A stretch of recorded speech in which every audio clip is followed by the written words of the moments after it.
ना attendance MCQs का जो फाइल्स थी वो मुझे दोबारा से शेयर करना पड़ेगा, तो शायद आई थॉट आपने उठा लिया होगा। काफ़ी दिन तो मैंने वो रखा रहा, आई थिंक 2-3 दिन पहले ही मैंने उसको डिलीट करा है। एनीवेज मैं दोबारा करती हूँ मैम। अच्छा मैं देखती हूँ मैम, फिर दोबारा कर देती हूँ। वैसे आप चेक कर लीजिए eitf@bb@gmail.com से मैंने शेयर किया होगा। हाँ BBA एक न्यू आईडी बना दी थी मैंने BBA की, क्योंकि उससे पहले वाली भी मेरी खत्म हो गई थी। तो दोनों ही आईडी eitf@gmail से किया होगा, ये तो मैंने जो आपको शेयर, या eitf@bb@gmail से किया होगा, है ना। मैं एक बार फिर भी अभी चेक कर रही हूँ, जस्ट मैं अभी क्लास में हूँ, मैं ये क्लास ओवर करके फिर आपको देती हूँ दोबारा से, अगर नहीं मिलेगा आपको तो ठीक है मैम। मैं कॉलेज में हूँ मैम अभी तो। ठीक है ma'am, okay.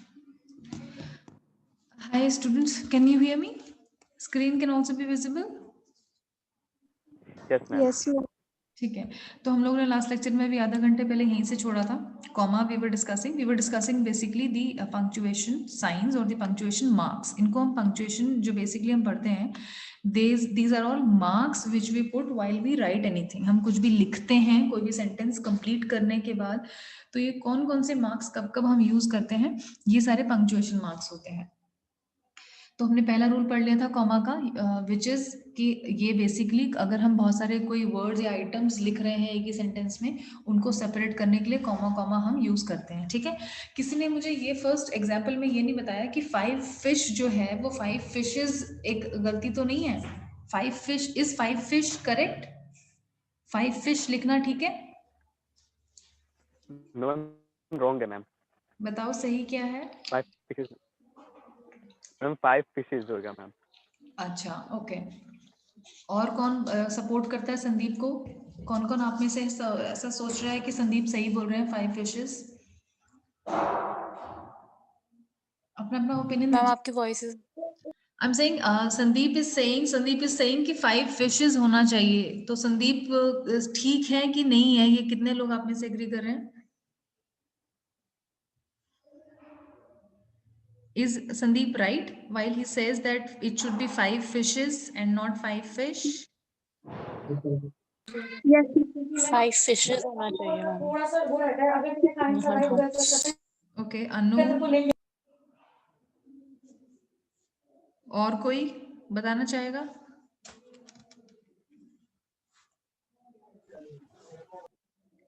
Okay, so I'll tell you, it is 5 fish which is correct. 5 fish is correct क्योंकि जो fish है, fish is a plural also. अगर हम fish का plural देखेंगे तो वो भी fish ही होता है, it is not fishes. जैसे कि child का children हो जाता है, या hair, हम जैसे बाल, हम HAIR hair, हम बालों को hair बोलते हैं, तो हम कभी भी hairs नहीं लिखेंगे, hairs will be wrong, it will always be hair. ठीक है, मेरे बाल, हेयर कट बोलते हैं हम, हेयर्स कट नहीं बोलते हम कभी भी। We will always say hair cut, because उसका प्लूरल और सिंगुलर दोनों ही हेयर है। इसके मार्क्स कब दोगे? किसके मार्क्स बेटा? एमसीक्यू के? एमसीक्यू के Yes, marks? ma'am. Okay, MCQ आपका रेडी तो है, आई जस्ट सी मैं उसको सॉर्ट करके कितना जल्दी आपको दे पाऊंगी। I just tell you guys, next time से शायद आपको अपने मार्क्स ना एंड में दिख ही जाएंगे, मतलब जैसे आप सबमिट करोगे, सबमिट के बाद आपको अपने मार्क्स विजिबल नहीं हुए थे ना, मार्क्स नहीं दिखे थे ना आप No, लोगों ma'am. को। नेक्स्ट उसमें मैं कोशिश करूंगी कि आपको Yes, ma'am. आपके मार्क्स भी विजिबल हो जाएं, दिखना। ओके, तो आपको फिर नो मेरे मैम। लेने की जरूरत नहीं पड़ेगी। नेक्स्ट टाइम में जैसे आप सबमिट करेंगे ना, सबमिट के बाद आपको अपना स्कोर दिख जाएगा, आपको सिर्फ आपको अपना स्कोर दिख जाएगा, so you would be knowing कि कितना आपने स्कोर किया है, ठीक है। Coming back to punctuation, 5 fish is correct, ma'am, ठीक है। हाँ जी बेटा। मैम हेयर भी तो होता है मैम। हेयर्स नहीं होता बेटा, हेयर होता है, HAIR हेयर। फ्लोरल में भी जब आप वो यूज मैम करेंगे, मैंने शैम्पू की बोतल पे देखा था ma'am, smooth and silky hair. नहीं नहीं नहीं, हेयर्स नहीं होगा, कहीं पर भी नहीं होगा। मुझे स्क्रीनशॉट लिख कर करके भेजना, कहीं पर देखोगे तो hairs, it is wrong. Okay Hairs ma'am. is wrong. Fishes, maybe fish, we can use fish for the plural also. तो जब हम 5 फिश लिख रहे हैं तो भी फिश लिखेंगे, जब हम 1 फिश लिख रहे हैं तो भी हम फिश लिखेंगे, ठीक है, फिश में प्लॉरल जो है फिश का वो भी फिश ही है. So this is correct. Now rule second of comma, वो कॉमा का सेकंड रूल क्या है? Rule use a comma to separate a city from its state. जैसे मैंने आपको बताया, I am from new Delhi comma India. So that will give you कि अगर कोई जगह का नाम है, सपोज कोई सिटी या कोई स्टेट है, हम सिटी के आगे उसकी स्टेट डालना चाहते हैं, या स्टेट के आगे उसकी कंट्री डालना चाहते हैं, या कंट्री के आगे उसका कॉन्टिनेंट डालना चाहते हैं, मतलब एक उससे बड़ी चीज, यानी कि वो जगह कहाँ पर है. जैसे कि I am from new Delhi, new Delhi कहाँ पे है? इंडिया में मैं बताना चाहती हूँ, तो कॉमा करके मैंने इंडिया डाल दिया. या I am from India comma Asia, India किसका पार्ट है? एशिया का पार्ट है. इस तरह से, ठीक है. तो एक ये एग्जांपल भी है कि हम कॉमा तब भी यूज करते हैं एक सेंटेंस में जब हम मतलब एक सिटी और उसकी एक स्टेट को सेपरेट करने की कोशिश करते हैं. Next is use of comma to separate the day of the month from the year. जैसे कि हम जब डेट लिखते हैं ना, डेट का एक फॉर्मेट जनरली होता है August 4, August 3, August 5, August 21st, August 1st, whatever date, comma उसका ईयर उसके बाद लिखते हैं. बहुत सारे लोग इस कॉमा को नीचे ना लगा के ऊपर लगाते हैं as an apostrophe. That is wrong. हमें जब डेट लिखना है तो हम उसको डिवाइड करेंगे, वो हम कॉमा से डिवाइड कर सकते हैं. ईयर जब हम लिख रहे हैं, ईयर से पहले हम कॉमा लगा सकते हैं. अगस्त हम मंथ पहले लिखेंगे, देन डेट लिखेंगे, कॉमा करके हमने उसका ईयर लिख दिया. तो एक इस फॉर्म में भी कॉमा किसी भी सेंटेंस में हम यूज कर सकते हैं. नेक्स्ट रूल है use a comma to separate two adjectives. Adjectives का मतलब किसी की, या तो हम कोई भी दो चीज अगर किसी के बारे में बोले तो या तो हम उसको एंड से एंड लिखते हैं, जैसे कि she is beautiful and intelligent. ठीक है. या फिर हम अगर उसको एंड से नहीं यूज करना चाहते, एंड वर्ड नहीं यूज करना चाहते, तो हम उसको उठा के रिप्लेस करते हैं कॉमा से. ठीक है. तो कॉमा यूज होता है to separate two adjectives. Adjective कौन से होते हैं? वर्ड्स जो कि किसी की विशेषता बता रहे हैं, डिस्क्राइब करते हैं. कोई दो वर्ड, वो कोई भी दो वर्ड जो किसी के बारे में कुछ भी डिस्क्राइब करें, चाहे वो अच्छा डिस्क्राइब करें, बुरा डिस्क्राइब करें, लेकिन कुछ डिस्क्रिप्शन देते हैं किसी भी सब्जेक्ट के बारे में. यहाँ पर सब्जेक्ट है शी में भी कोई गर्ल है जिसके बारे में हम बोल रहे हैं she was a young and beautiful dog, या ब्यूटिफुल गर्ल हम बोल सकते हैं, बिच आएगा अदरवाइज तो. So she was young. Young एक तो इसकी एडजेक्टिव हो गया कि वो यंग है या बच्ची है या छोटी है. एंड ब्यूटीफुल डॉग मतलब इट इज क्यूट ऑल्सो, और इट इज ब्यूटीफुल, और इट इज लुकिंग लवली, और वट एवर काइंड ऑफ. तो हम उसके लिए वर्ड यूज करते हैं ब्यूटीफुल. या we can also use it instead of dog, we can use girl. She was young comma beautiful girl, और he was say handsome comma intelligent boy.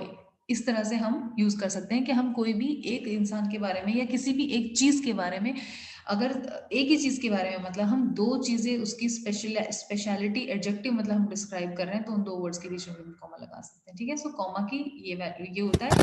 और बस रीड करने के लिए, अमन साइलेंट कर लो बेटा, म्यूट कर लो. ठीक है. Now is question mark. Next is question mark. Use a question mark only after a direct question. हम क्वेश्चन मार्क सिर्फ तभी लगाएंगे जब एक हम डायरेक्ट क्वेश्चन पूछ रहे हैं. जैसे कि हमने फुल स्टॉप जब हमने पढ़ा था, या पीरियड जब हमने फर्स्ट जो पंक्चुएशन है वो पढ़ा था, तो उसमें इनडायरेक्ट क्वेश्चन का एक एग्जाम्पल आया था, उसके आगे हमने फुल स्टॉप लगाया था, पीरियड का मार्क लगाया था, यानी कि and we did not use question mark. जैसे कि वो पूछ रहा था कि बॉटल कहाँ है, वो पूछ रहा था कि मिल्क बॉटल कहाँ है, वो पूछ रहा था कि वट एवर कहाँ है, जो भी कुछ है. तो वो सेंटेंस क्वेश्चन नहीं हुआ, डायरेक्ट किसी ने पूछा नहीं, सिर्फ किसी ने बताया कि किसी ने क्या पूछा था. So that was indirect question.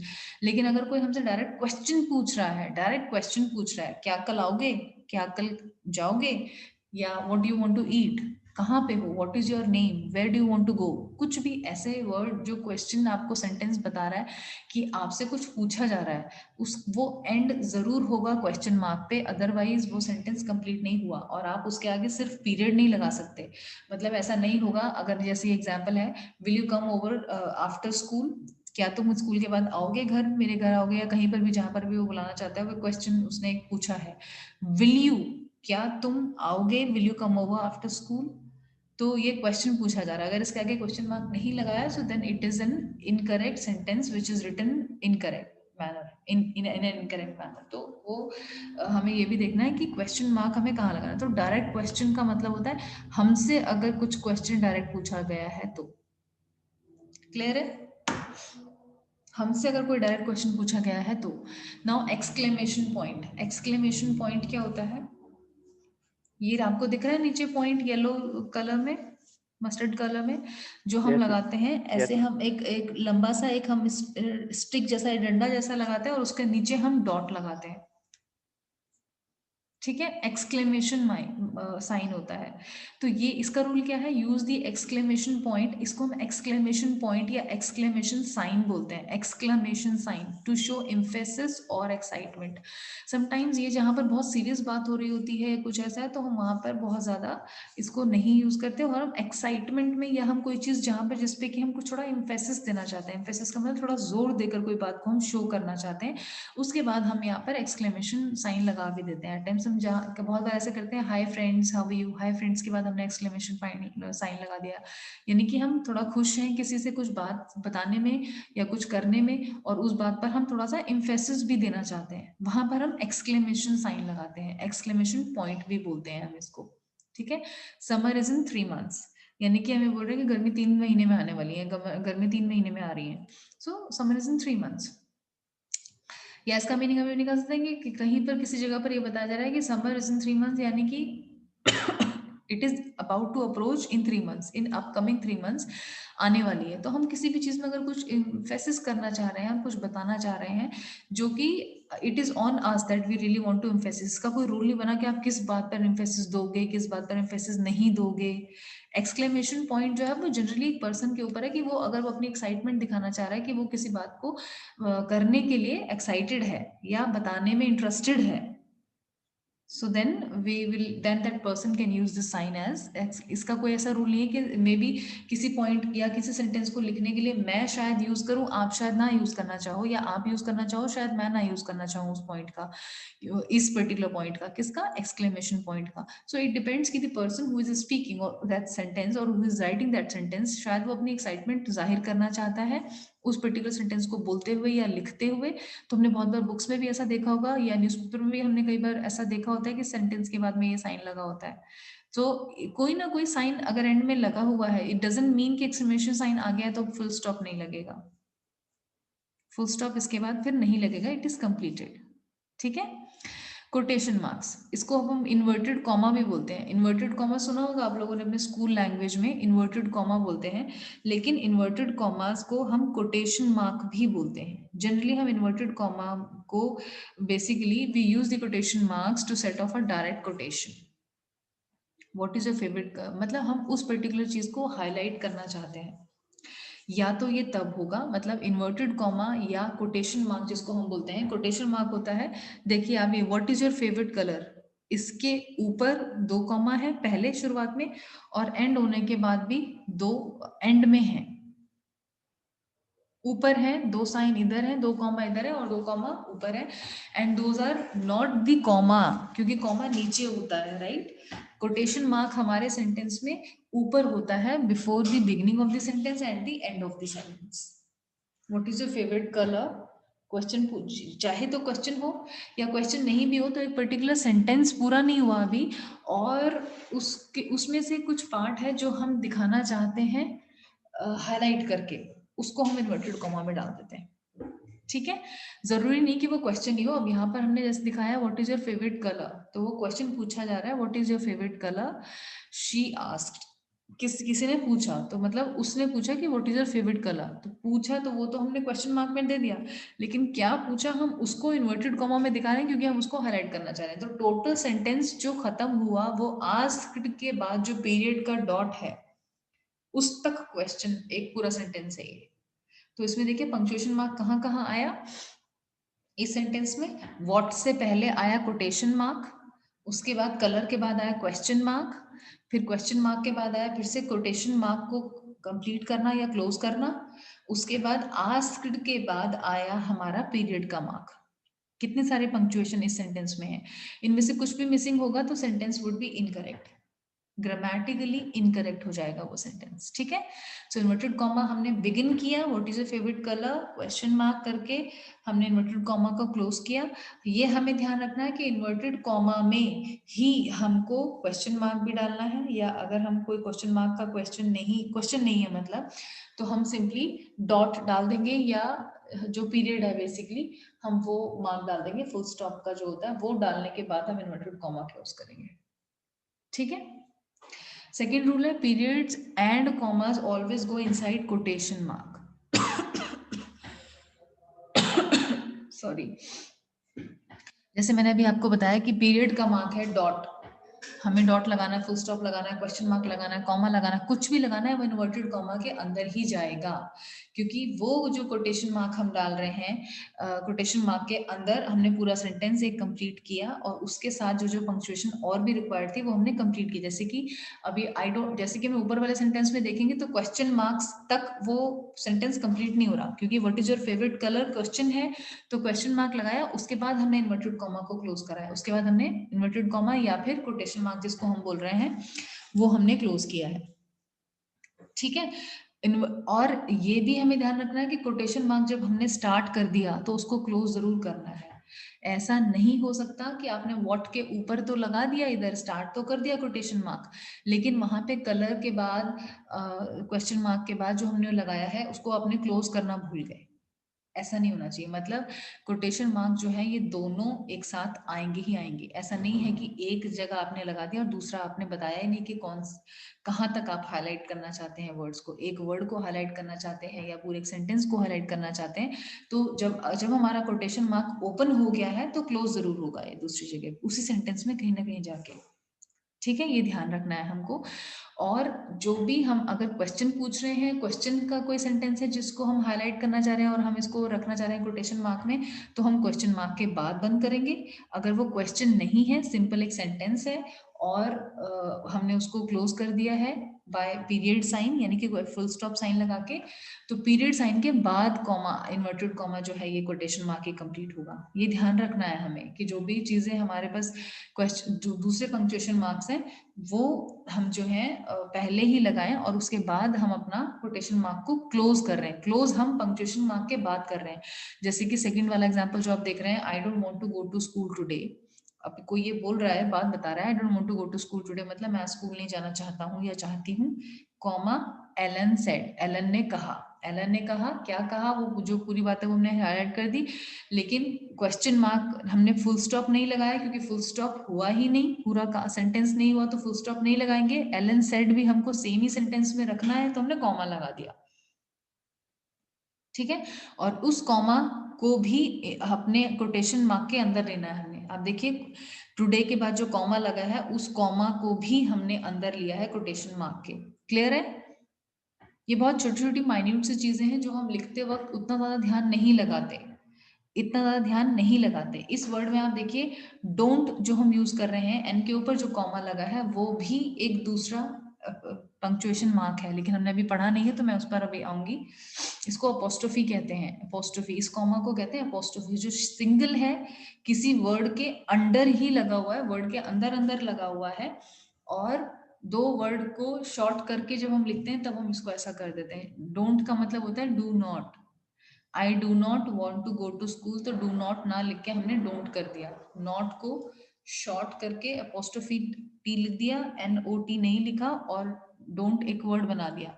Otherwise दो वर्ड हैं ये डू नॉट, ठीक है।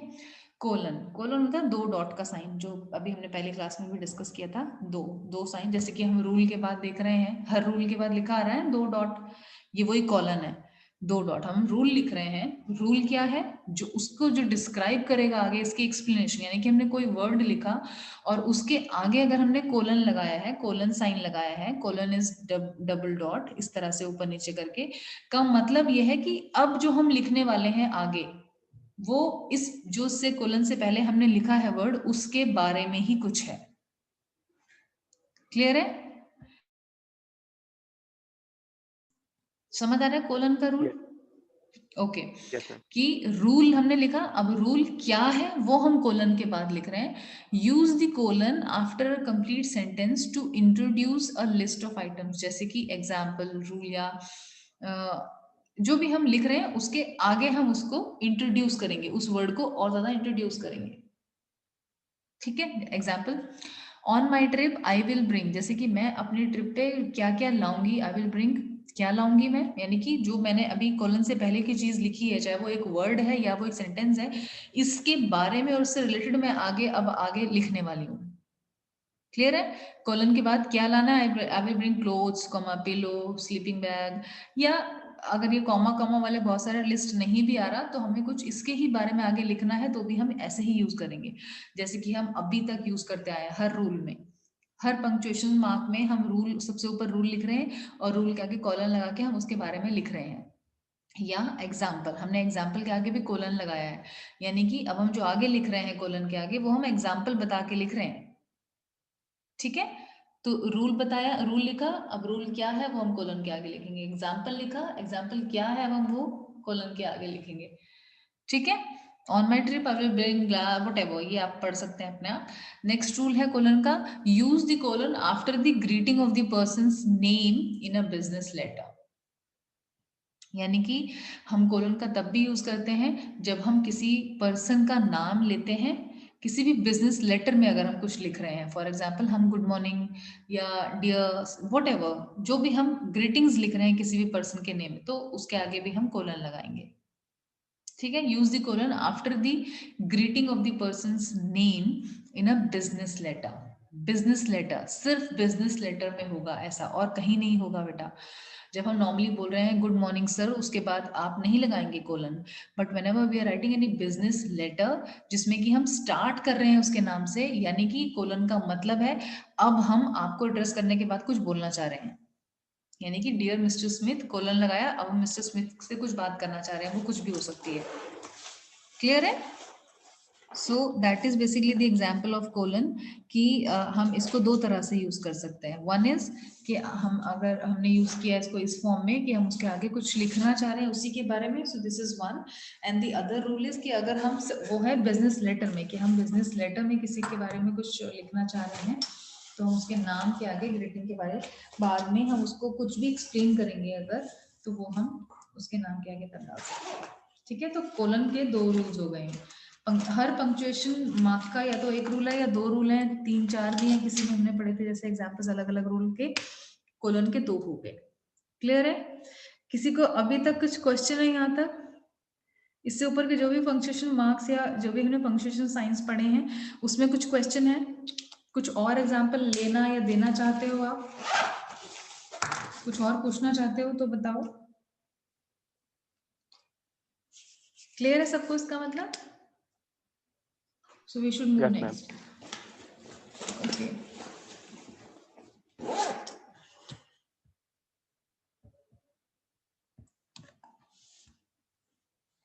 पैरेंथेसिस. पैरेंथेसिस इसको हम अपनी जनरल लैंग्वेज में ब्रैकेट भी बोल देते हैं कि ब्रैकेट में लिख दो ये चीज, ब्रैकेट में लिख दो ये चीज. इसका लेकिन अल्टीमेटली इसका नाम क्या होता है? इसका name is parenthesis. Parenthesis is it's name.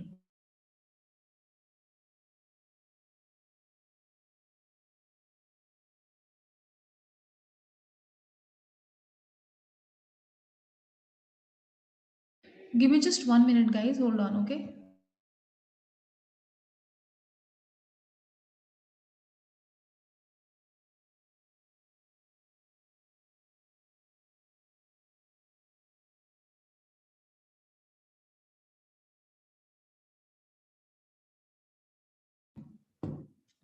So parenthesis हम लोग कब यूज करते हैं? To enclose words or figures that clarify or are used as an aside. यानी कि जो भी चीज हम इसके अंदर लिख रहे हैं वो फर्दर और उस चीज को क्लैरिफाई करने के लिए लिख रहे हैं. नहीं भी लिखेंगे तो जरूरी नहीं है कि हम इसको लिखें, बट अगर हम किसी चीज की फर्दर क्लैरिफिकेशन के लिए डाल रहे हैं कुछ, तो हमें उसको ब्रैकेट में या पैरेंथेसिस में डालना पड़ेगा. जैसे कि ही रिसीव्ड 1050 पॉइंट्स या 1050 रुपीज या 1050 डॉलर्स, कुछ भी, या $2050 या $1 ट्रिलियन रुपीज वॉट एवर, हम कुछ भी लिखना चाह रहे हैं तो हमने उसको वर्ड्स में तो लिख दिया 1050। अब हमें समझ भी आ गया 1050 का 150 का मतलब हो गया 150 हो गया, या 1050 या 1 करोड़ 50 वट एवर जो भी हम लिखना चाहते हैं वो हमने वर्ड में लिख दिया और सेंटेंस कंप्लीट भी हो गया। बट थोड़ा सा और उसको क्लैरिफाई करने के लिए हमने इसको न्यूमेरिक में भी लिखना चाहा तो 150 लिख दिया, जिससे कि हमें क्लियरली समझ आ रहा है कि अच्छा 150 पॉइंट्स का मतलब 150। ठीक है, तो इसको हमने पैरेंथेसिस में डाल दिया। या अगर हम इसको ही रिसीव्ड 150 को हम न्यूमेरिक में इसको एक्सप्लेनेशन में लिखना चाहते और हम वर्ड्स को भी पैरेंथेसिस में लिख सकते थे, उसका आगे एक्सप्लेनेशन देना। तो यानी कि सिर्फ पैरेंथेसिस में हम जो इन्फॉर्मेशन डाल रहे हैं ना, उससे पहले वही इन्फॉर्मेशन हमारे पास सेंटेंस में लिखी हुई है, किसी और फॉर्म में लिखी हुई है, हमने सिर्फ उसको क्लैरिफाई करने के लिए ब्रैकेट में डाल दिया। बहुत बार ऐसा होता है ना कि हम लेते हैं hi my name is इफत, suppose मैंने लिख दिया हाय माय नेम इज इफत और इफत के बाद मैंने ब्रैकेट में डाल दिया फीमेल, तो वो इफत का ही एक तरीके से क्लैरिफिकेशन हो गया फर्दर किसी भी तरह से। ठीक है, पैरेंथेसिस में डाल देना बोलते हैं इसको, हम ब्रैकेट भी बोलते हैं ना अपनी लैंग्वेज में, आप लोगों को ब्रैकेट समझ आता होगा इजिली, बट पैरेंथेसिस आपने आज शायद लाइफ में पहली बार सुना होगा। Am I correct?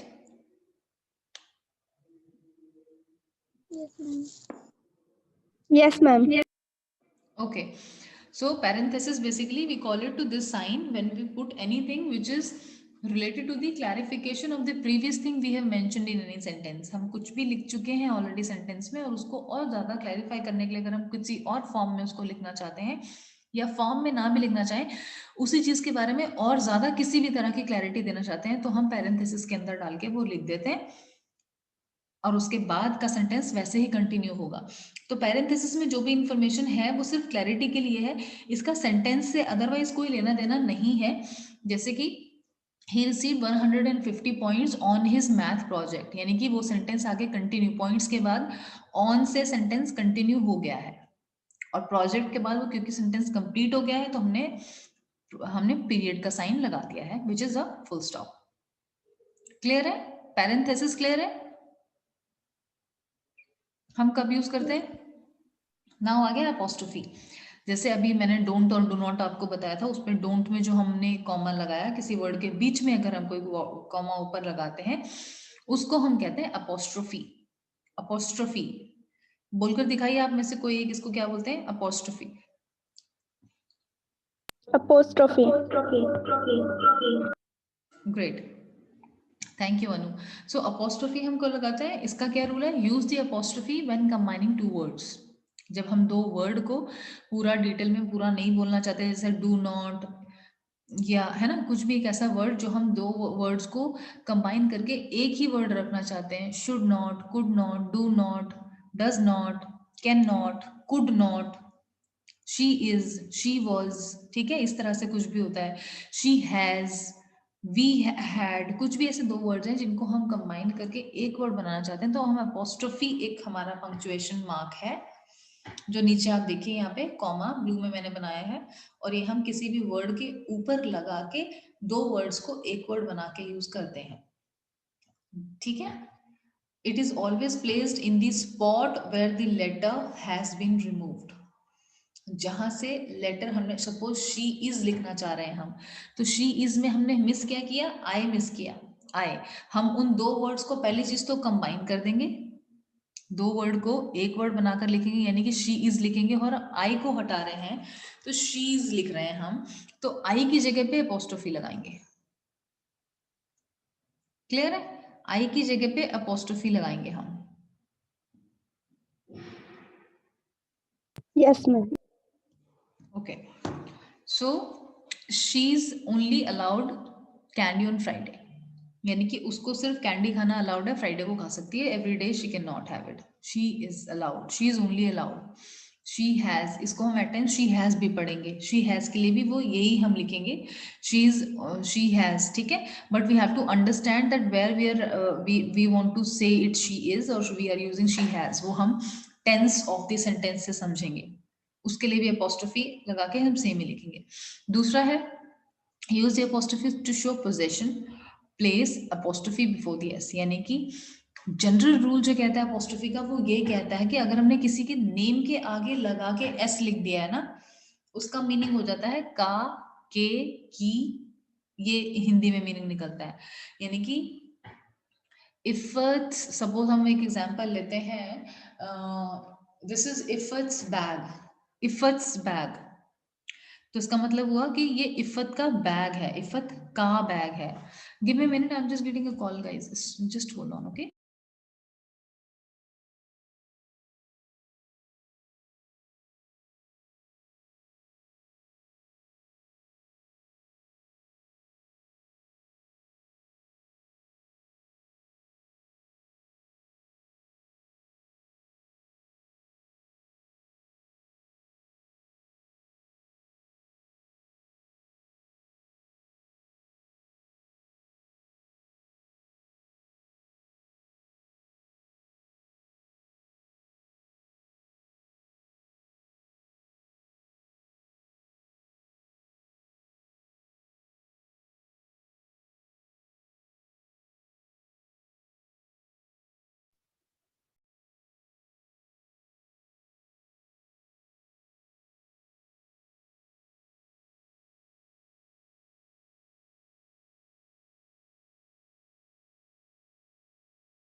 Yeah, so the use of apostrophe would be, am I audible?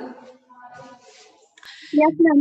Yes, so the main rule would be that whenever we are putting apostrophe after anybody's name, तो उसका हिंदी में meaning हो जाएगा का, के या की। जैसे मैंने एग्जांपल बताया, इट इज हर बैग, एक तो ये हो गया, इट इज हर बैग कि उसका बैग है।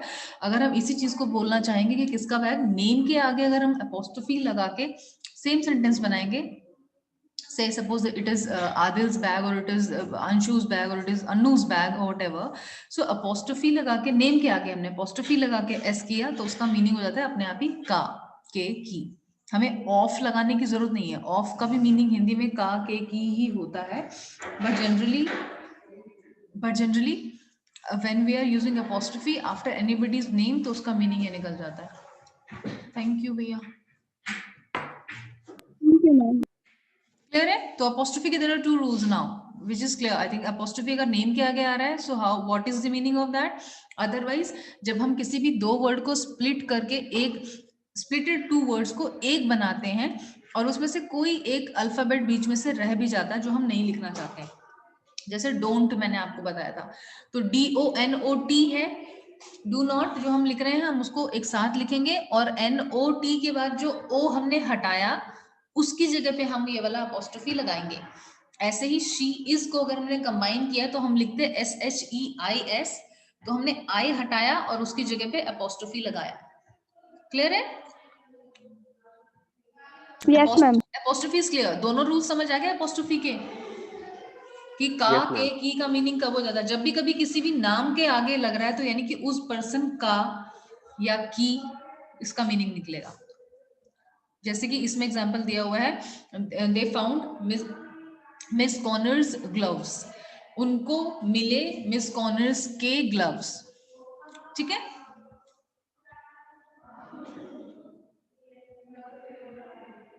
ये सारे थे हमारे एक तरह से वो। Now 7 types of punctuation we already have studied. What was first? Period को हम full stop भी कहते हैं जिसका साइन था डॉट। कॉमा जनरल है, मोस्ट जनरल, हम सभी लोग यूज करते हैं। जनरली एक सेंटेंस में एक से ज्यादा कॉमा भी यूज हो सकते हैं, 2 3 4 5 10। अगर हम कोई लिस्ट ऑफ आइटम्स लिखे जा रहे हैं एक ही सेंटेंस में तो हम हर जगह पे कॉमा लगा के उसको अलग कर सकते हैं, सेग्रीगेट सेपरेट कर सकते हैं।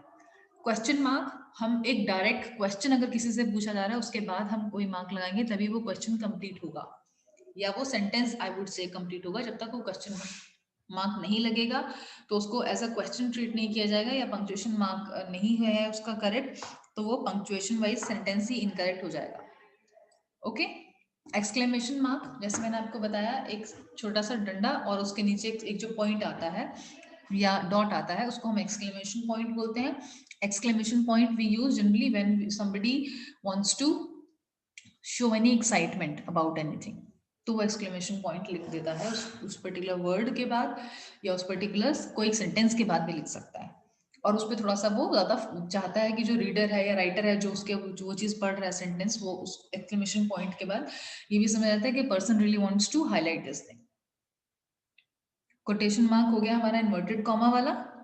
सेमीकोलन आपको समझ आ गया, सेमीकोलन आर 2 डॉट्स जिसमें कि हम सेमीकोलन के लेफ्ट साइड पर जो भी चीज लिखी हुई है हम उसी के बारे में आगे राइट हैंड साइड पर उसकी डिटेल में हम उसकी एक्सप्लेनेशन या कुछ ऐसा लिखते हैं। पैरेंथेसिस हो गया, जो हम ब्रैकेट में कोई इंफॉर्मेशन लिखते हैं जिसकी बहुत ज़्यादा ज़रूरत नहीं है, बट हम जस्ट टू मेक क्लैरिटी जो रीडर है या राइटर है उसको और इंफॉर्मेशन देने के लिए कि और ज़्यादा क्लियर उसको हो जाए, हम ये चीज़ करते हैं। क्लियर है?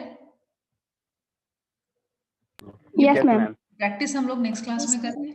यहाँ तक सबको क्लियर हो गया ना सब, मतलब 7 टाइप्स ऑफ जो punctuation we have studied, I think you guys have understood it clearly.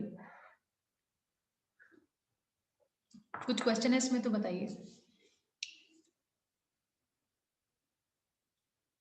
तो I would be understanding that punctuation सबकी क्लियर है, सबको सब कुछ समझ आ गया आज के सेंटेंस आई मीन आज के लेक्चर का। And we have completed this punctuation thing. Sentence errors हम लोग कल करेंगे, कल में यही कंप्लीट करेंगे, थोड़ा सा प्रैक्टिस करेंगे इस चीज़ का। और उसके बाद फिर मैं आपसे पूछूंगी मैं कि ये कौन सा साइन है, ये कौन सा किस चीज़ का एक्सक्लेमेशन साइन है, एक्सक्लेमेशन है या क्या है। क्लियर है?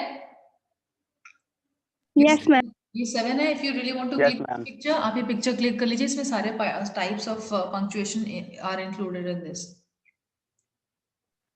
If you want to click it. हम लोग कल इसकी प्रैक्टिस करेंगे, so you guys will be speaking. Clear है? ठीक है, thank you so much for time today and we cover 2 classes. इस क्लास में जिन लोगों ने अटेंड किया है, ये मैं आप लोगों को 15th का अपना लेक्चर का अटेंडेंस आपको दे दूंगी, ठीक है, जो आप लोगों ने अभी अटेंड किया है। Thank you so much, so we'll connect tomorrow then. All the best, take care, bye bye. Thank you. Thank you, ma'am. Okay बेटा, बाय।